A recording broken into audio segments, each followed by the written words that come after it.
This is the limestone lowdown. Hear the sound, bring it live to the issues all around. From every corner, let's make it clear. The change we need is starting here. Hi everybody, welcome to the latest edition of the Limestone Lowdown. Today we're going to talk about our September 23rd, 2024 City Council meeting. Amanda, would you like to lead us off? No, you go ahead. Oh, come on. No, go ahead. So what happened? It was actually pretty, after the last City Council meeting, this one was kind of tame, quite frankly. I think so too. I think that they, as in the city's cohorts, I think that they thought that it was like after they had heard this like rumored petition and they had all their people come out, and so They thought they kind of weathered the storm, like that was our high water mark, that we and that we weren't going wouldn't to be just back. keep And I mean, going. yeah, and we didn't want to, like, I guess lack of other terms, we didn't want to like show our cards, but we still had to keep coming. So yeah, I But think we this had was- plenty of ammunition, so it wasn't. We were just playing nice. Yes, I think that So I guess Mr. James Rich retired, and everybody seemed to like clap and like glad hand him and everything else like that. he But is the public works director. didn't have a clue who he was and never heard of him or anything else like that. But nevertheless, going into it not knowing anything about the man, in a future episode, we'll talk about our meeting Mr. Wilson, and he had plenty to say about him. He was apparently one of the ringleaders of several of the things that the city's been doing, not necessarily on the up and up, apparently, according to Mark. Then after the first of the year, Well, he took it. Mr. Wilson took it. It was great that he got out. That he took an early retirement. So he took that as no. But what I'm progress. saying is that apparently he has an important position because the city is paying. We come to find out in later episodes, the city pays a whole lot of money $18,000. to find a position, like just to pay a hiring firm. Anyways, we don't have all that information right in front of us right now, but apparently Mr. Rich was a important person to the city, and he retired 30 September. Effective. And then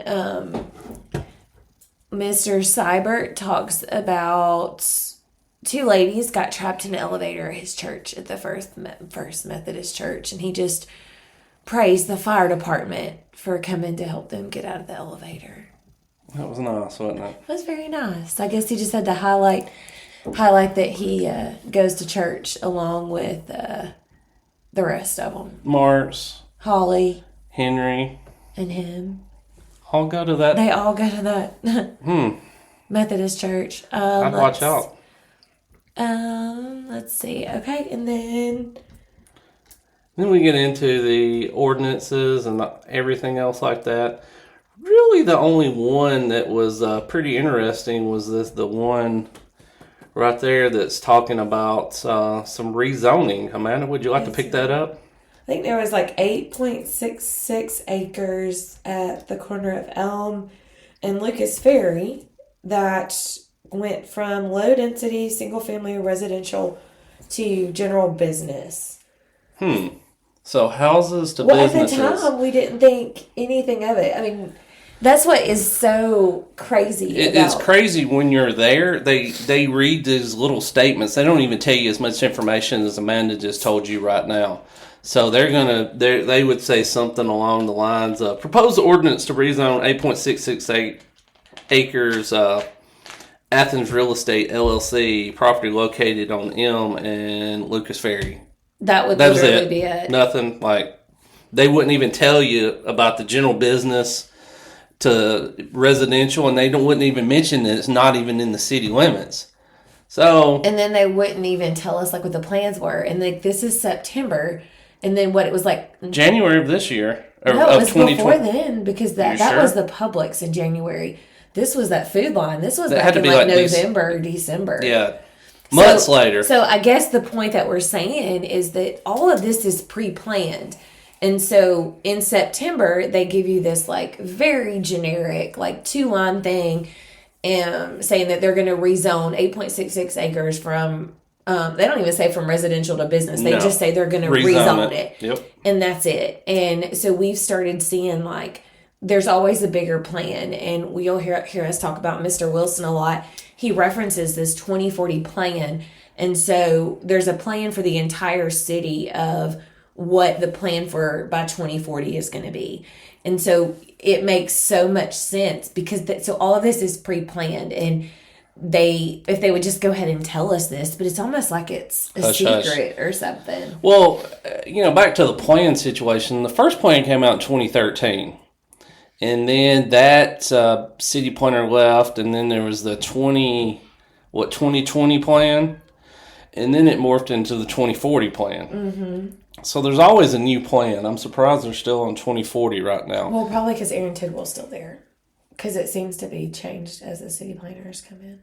Yes, it does slightly change, but the overall view is still the same about what they're trying to do and what they're trying to accomplish. And if you've listened to our episode about Danny Crawford, as I told him, I mean, I can read them out, and I know what they're trying to do. I know what you're trying to do. It's like, well, if they just be honest about it, right? And I mean, it's like this would be the perfect opportunity to say that there's potential business that's like there are people are wanting to bid on it or whatever else, instead of just saying that we are going to rezone this, because there is no information that's given. Well, there's nothing over that way. So, I mean, at the end of the day, this is a good thing because there's no grocery store, there's nothing really on, and this is really our side of the town. I'm pretty excited about that salad bar. People talk about that salad bar. Yeah, they've said that this is going to give Publix a run for its money, apparently. And it's even closer than any of the Publix, either one of the, I guess, 3 Publix now. Even though you got to, even if you don't know, the city of Athens is really not that big. Mm-hmm. But still, this is going to be super close for us.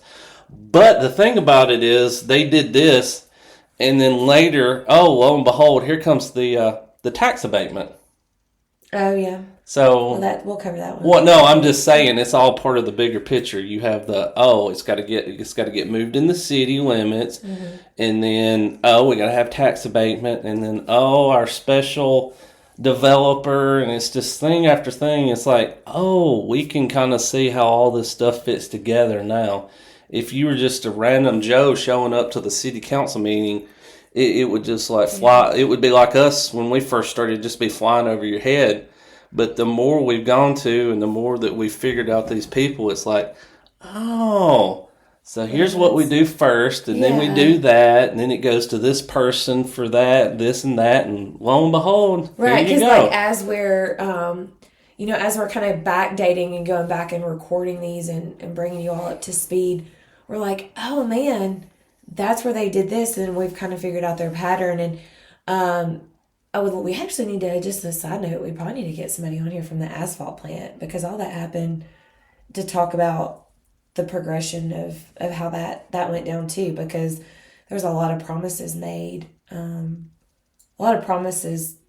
were not kept to those people when they de-annexed that. Only the second time in the whole state of Alabama something's has been de-annexed. So it's pretty crazy. Yeah.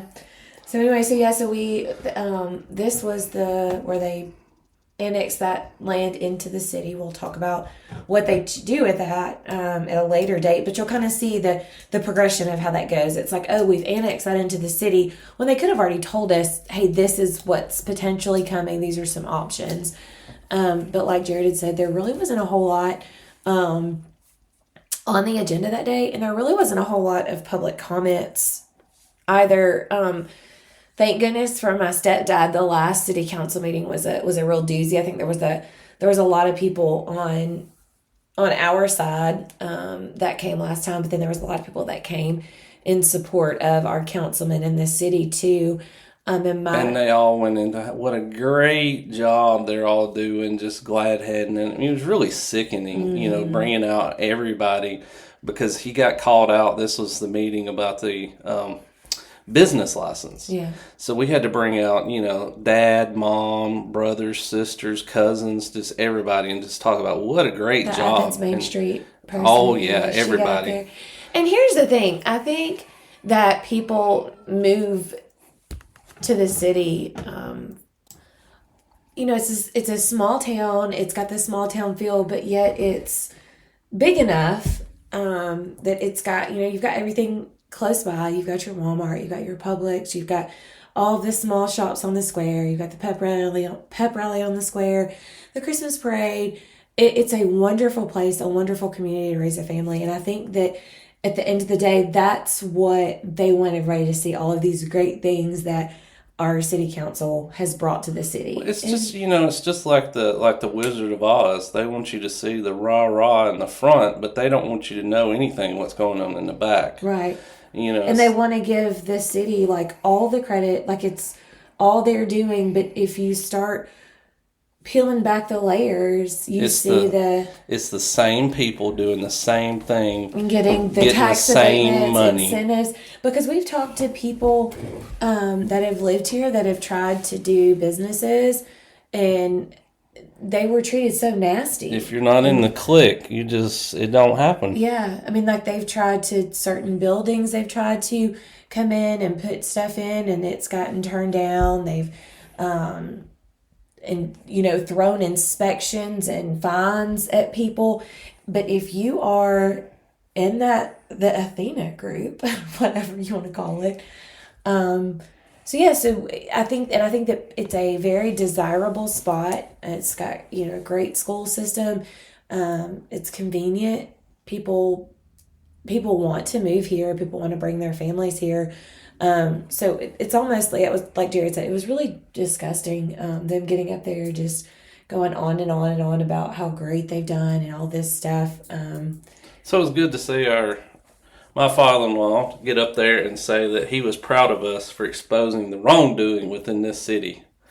So, because again, he was at the beach the week before, so he missed all that. So it was nice for him to come out and support us like that. Yeah, because he did say that that it's hard to stand alone when you're going against everybody else. But we've had a lot of people that have joined and supported us, and honestly, we wouldn't keep doing this if we didn't have. I think that's a great segue to talk about the Facebook group that we met with a certain individual, and he said that we need to create a Facebook group, and he would help us and everything else, and so that's where the Concerned Citizens of Athens was born. Right, yeah, because it was almost like countless amount of people. We were not able to. Not everybody knows each other. So it was like, at one point we had a group text of like 10 or 15 people, and then everybody didn't know each other. And then it was, Jared was trying to make phone calls. I was trying to make phone calls or sending messages, replying to people. So this person just said, hey, that y'all should create a Facebook group. So we worked with him and he started the Concerned Citizens of Athens. And that's really what we did for the month of September to bring more awareness. I think a lot of people just didn't know. They don't make the city council meetings at the best times. A lot of people are busy with their own lives. They're just not able to go. So that's not something that you would become passionate about because you would trust that the city is doing right. And of course, they're not going to ever put anything negative out there about themselves. No. So it's kind of like one of our friends said, he's like, my neighbor seems nice enough. He always smiles and waves, but I haven't investigated him or anything else like that. So I don't really know what kind of person he is. You know what I mean? Till you just do a little investigation. And that's what's so crazy that all these people, when you just do the bare minimum investigation and find out, they're just really not as clean cut as their public image doesn't match what's going on in their private lives. We'll just say that. And it's, Jared has become more confident than I have in calling them out, but nonetheless. What is it? What we said? What the Lord ordains, He sustains. So there's days we'll just be sitting here and something will just fall right in our laps. It's like, oh my God, this is another piece to the puzzle. Well, here we go. I guess we're doing this. So it's like, who am I to question that, you know? Yeah. So, back to the meeting. Let's see. Someone got up and talked about a fence at the thatched cemetery. That fence ended up getting fixed, didn't it? Later on. I have no idea. think I it did. haven't. Yeah. And then I got up and talked about there was a large like sex trafficking bust that was made in Limestone County. Which is crazy because, I mean, we hadn't thought about it and it made perfect sense. And the more other people talked about it. So Athens has two main exits. Well, the first Athens exit, if you're coming from Tennessee, basically, there's not really anything there. And there hasn't been anything, but now there's a gas station there. And apparently that gas station, because it's really the only thing around there and you can just hop right off and hop right back on, has become a hotbed for all this sex trafficking stuff. And it's like the craziest thing. Little small town Athens is a major hub of sex trafficking, apparently. Well, I mean, even like with like the drug trafficking and stuff, like Huntsville is in 65, like, you know, because it's the segue to everywhere. Didn't you go to somewhere and somebody talked about it? Oh, we get training once a year on it at work, yeah. No, I'm not talking about that. You went somewhere and somebody spoke about it. That was what they spoke about.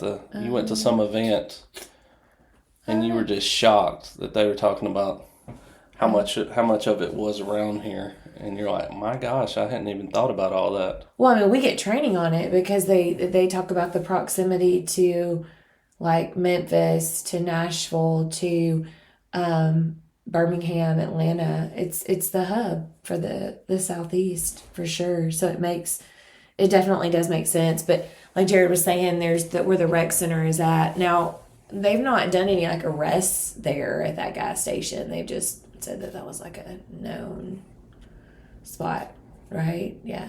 But what I had talked about was whenever, because they had just literally like an hour before the city council meeting, there was a sex trafficking bust, and I thanked the Athens PD and Limestone County Sheriff's Department for their work. And I ended up talking to Big A, which is our chief of police, and he was telling me that I went over and talked to him before the meeting, and he said it was like a random Wednesday. He's like, you know, my guys were like, we're going to go out and set up on a random Wednesday night. He was like, you're probably not going to catch anything. And then lo and behold, he's like, so it just tells you like how prevalent it is that it was just a spur of the moment thing that they're like, I think we're going to go do this. I mean, obviously they I'm sure had been staking the people out and stuff. But, oh yeah.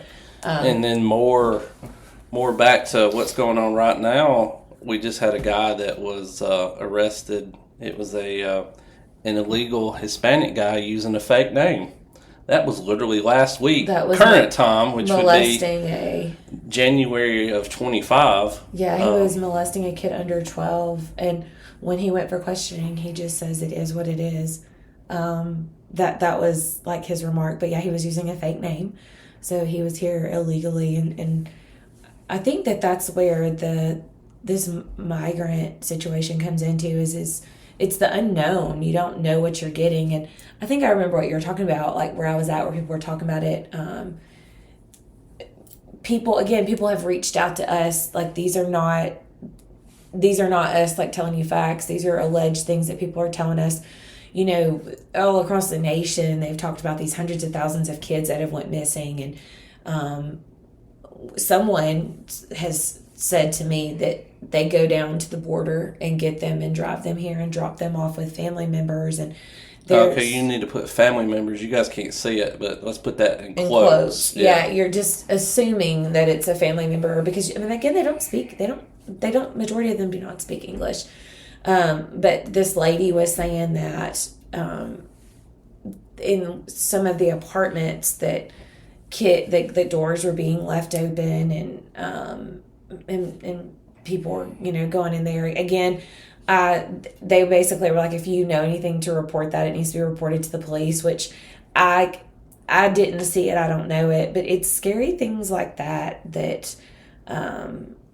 that people are talking about, and I think that was where that came from. And then also, at this time in September, we started noticing some of the houses that the Haitians were living in were very concerning and dilapidated conditions.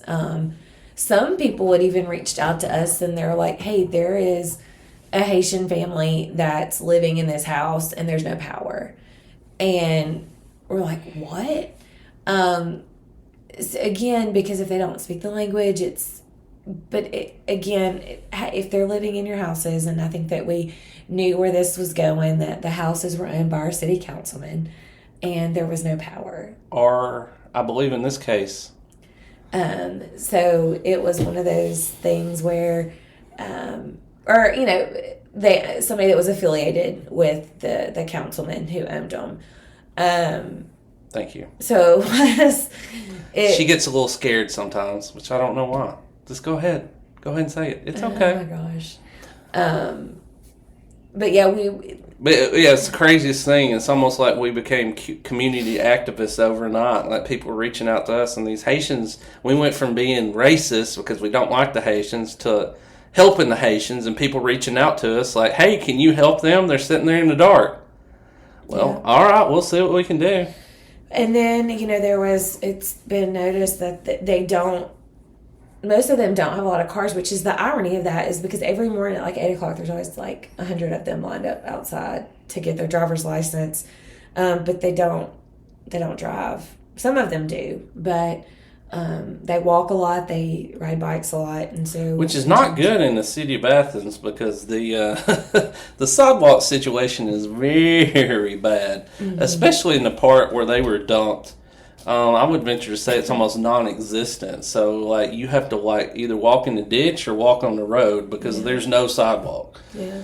And, I mean, there's a bunch of dilapidated sidewalks everywhere in Athens, but at least in the downtown area, it's at least decent. Yeah. You know and what I mean? had mentioned in the city council meeting in public comments about asking for sidewalks to be upgraded or ones to even be added because, like Jared said, that there's just the lack thereof.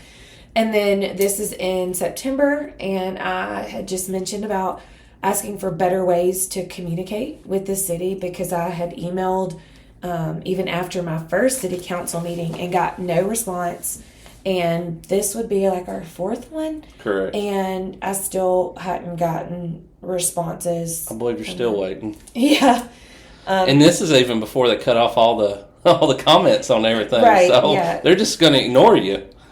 Yeah. So, and I mean, this is noted in the after action, whatever summary, and still nothing. So, and then another constituent or whatever resident got up and talked about, he always wants to frame us as like these bad people. I don't really know. He almost seems like angry all the time. Like he fits that angry old man. Yeah, like he gets adage. angry at the city. It's almost like he's just what can he get up and like be mad about? Yeah, and whether it be somebody else that spoke, whether it be the city or I don't know. It's very odd, but he always gets his love the little children. Jesus loves the little children. And he acts like, and one of the things he did say, because we mentioned about the Haitians, I remember him being like, have you actually went out and like tried to talk to him?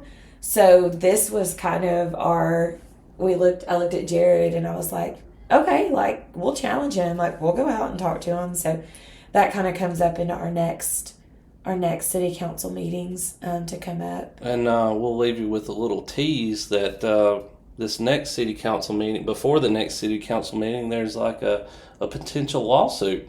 Yeah. So legal proceedings and everything else. So we'll leave you with that little tidbit. And, again, Mr. Scott Marshall, he always gets up and... More information, please. Please, more information. And, like, as I'm looking back at this agenda... How many times that he's asked that? Well, and then I started saying it, and then I look at this agenda, and I'm starting to see, like, man, let's annex this. And then I know in, like, 2 meetings, then they tell us that the business is coming there, and I just think about what's to come from September to where we're at now in January, and it's like we really do. Everything is so secretive, and I just cannot stand how they sit there and just give you this like blank stare. So yeah, but yeah, like Jared said, we've got a lot more to come. Lawsuits, walks. We should have some upcoming guests here soon. Reporters, articles, Articles. articles that went nationwide. Not even like, oh, that's right. The local news won't do anything on this. So, alrighty, guys. Thank you for joining us. We'll see you next time. Yeah, bye. Bye. And that's a wrap for this episode of the Limestone Lowdown, where we break down the issues, keep you informed, and give you facts straight from the source. Remember, your voice matters.